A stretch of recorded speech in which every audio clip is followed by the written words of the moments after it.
Hello and welcome back to EHC-TV. I'm Emily Carrier and this is your feature interview. In honor of October, Breast Cancer Awareness Month, today I have breast cancer survivor and E&H alum Tammy Martin on set with me today. Tammy, thank you for being here. Thank you for inviting me. Now, I want to jump right in with you. Can you kind of walk me through your diagnosis of breast cancer? Sure.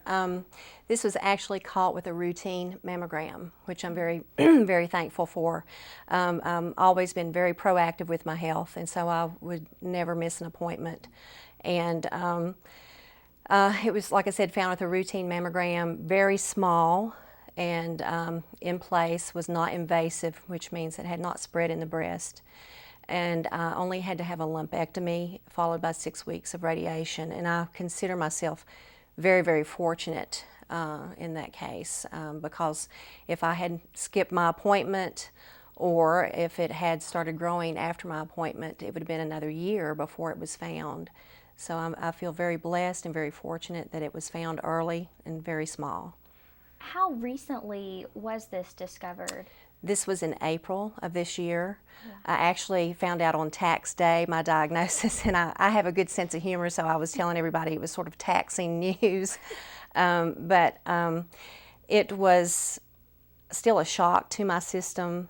I have a lot of cancer on both sides of my family, but not breast cancer. Colon rectal, lung cancer, lymphoma, bone cancer. And so I was not surprised that I got cancer, but very surprised that I got breast cancer. I really never thought I would get breast cancer. My Nana is also a breast cancer survivor. She had it when I was a very little girl, and something she remembers is there wasn't a lot of community support. There wasn't a big support system for breast cancer back then. Mm-hmm. Did you get that same sense, or are you a part of a support group?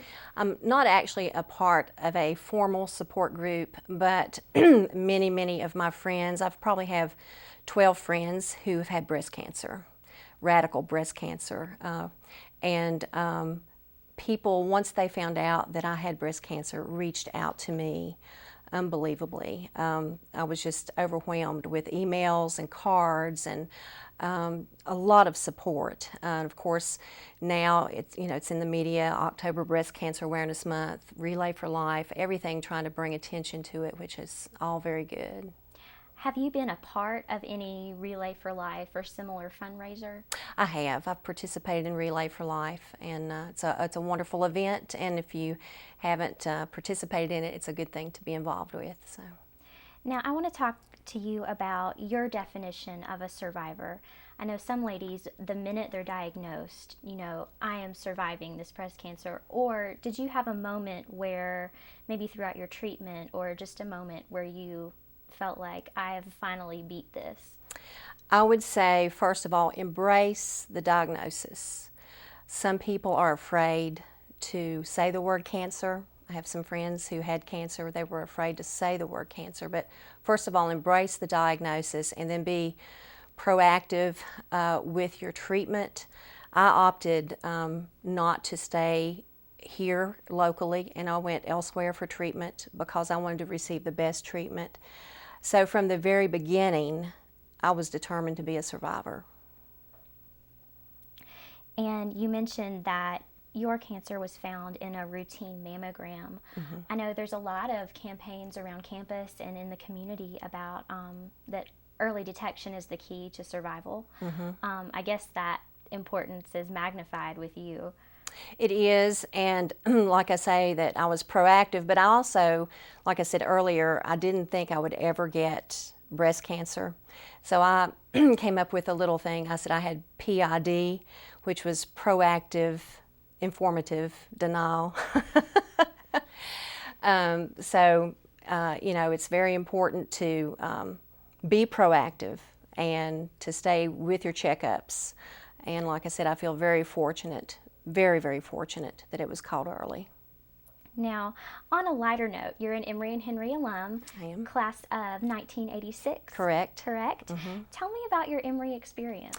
Well, my Emory experience started when I was just a very young child, because I am a native of Emory, and I just live a half a mile up the road. So I spent a lot of my younger years riding my bike around campus, playing at the duck pond and everything. So I started early, and to me, you know, I looked at other colleges, but because of Emory's reputation, there was no other choice. And Emory has such a good reputation. It did back in the 80s, and it still does today. And I had a lot of great experiences here. I was a cheerleader for the football team and basketball team. I was in the Emory and Henry concert choir. We traveled to London and to Wales, and great experiences there. I was part of the mass comm department, so this place has a very special place in my heart.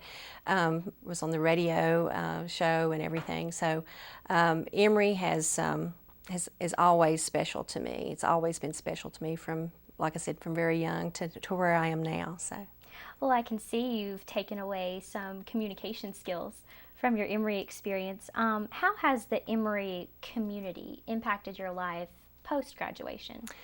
Post-graduation, are you talking about the Emory community in general or the Emory Henry College community? Since I'm part of both, I have to clarify. Tell me about both. Well, the college community on campus, and it extends out into the regular community, we're very service oriented, and you know, accepting your invitation to come and be interviewed was a way for me to give back and to hopefully tell all the young ladies out there not to skip any appointments and to be proactive in what they do. So the Emory community, just a strong service-minded community, giving back, and has prepared me for many things that I've experienced in my life. How has campus changed since your time here? We were talking about the construction as you were coming up to Miller. Tell me about that. Right. I said I would have been here a few minutes early, but the road was closed. But a lot of construction since the 80s, and I think every addition has been needed and is making a great addition to the college campus life for students. I just think there are still great things to come up on the campus. I personally hope construction doesn't go too far so it doesn't take away from the beauty of the campus, but I think everything has been tastefully done so far. And Tammy, before you go, I want to ask you for any advice or further encouragement for any young lady that might be watching that may have just been diagnosed with breast cancer. What would you tell her? I would say you will be fearful. The most fearful time for me was after I was diagnosed, and I did not have a plan in place. I was waiting to meet with the surgeon. So it was the unknown. What decision would I personally make once I met with a surgeon? So be aware that there will be times of fear, but also be courageous. As I said, be proactive, and make sure that you get the best health care that you can afford to get, because in case there's a reoccurrence down the road, that may be play an important part in your recovery. As I said earlier, I opted to go somewhere else. I went to Wake Forest University Baptist Hospital, and for various reasons, the history of cancer in my family. But then I was looking down the road, if this reoccurs, they'll have a history of me being there, and hopefully it will help me in the future. Well, Tammy, thank you for giving back to our department today. And thank you for watching. I'm Emily Carrier. This has been your EHC-TV feature interview. This has been Tammy Martin, an ENH alum and breast cancer survivor. And now we will send it over to Tweet, Pray, Love with Cole Conley.